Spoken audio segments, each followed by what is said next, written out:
In this video, we're going to talk about the impact of media on politics. And in particular, we're going to think about how media has changed over time and how that might change political discourse over time, or how it might change people's views over time. So if we rewind many hundreds of years, you have the printing press that was invented in the mid-15th century. And then in the early 17th century, you have your first printed newspapers. And so much of early American history, the main form of media was the newspaper. And this is actually a picture of the New York Tribune from 1864. And you see, it doesn't look all that different from some of the newspapers today. And so you can imagine in the 18th and 19th century, newspapers were the most powerful way of getting views out. In fact, many of these historical documents that we study in American history, like the Federalist Papers, these were published in newspapers in order to affect public opinion. But then as we start to enter into the 20th century, technology starts to give us more forms of mass communication and mass media that might affect political discourse. So this is a picture of folks listening to a radio broadcast in the early 20th century.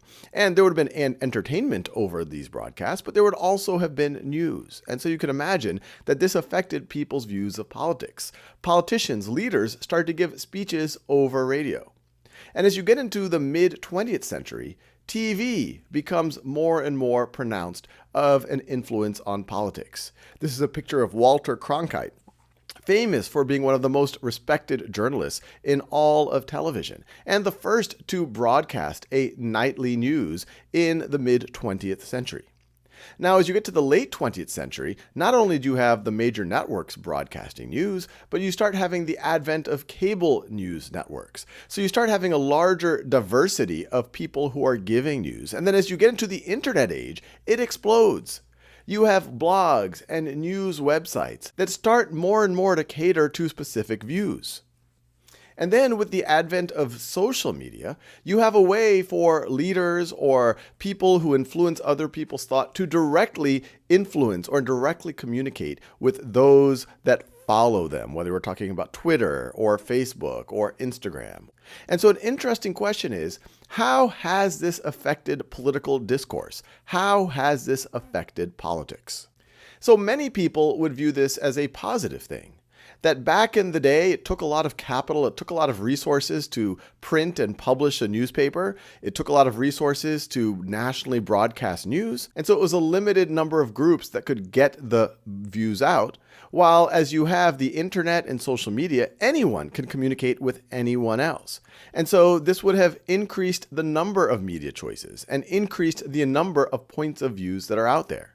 Now, others would argue that, well, that might be good, but maybe there are negative consequences to it as well. In the days of Walter Cronkite, everyone was kind of operating with the same information.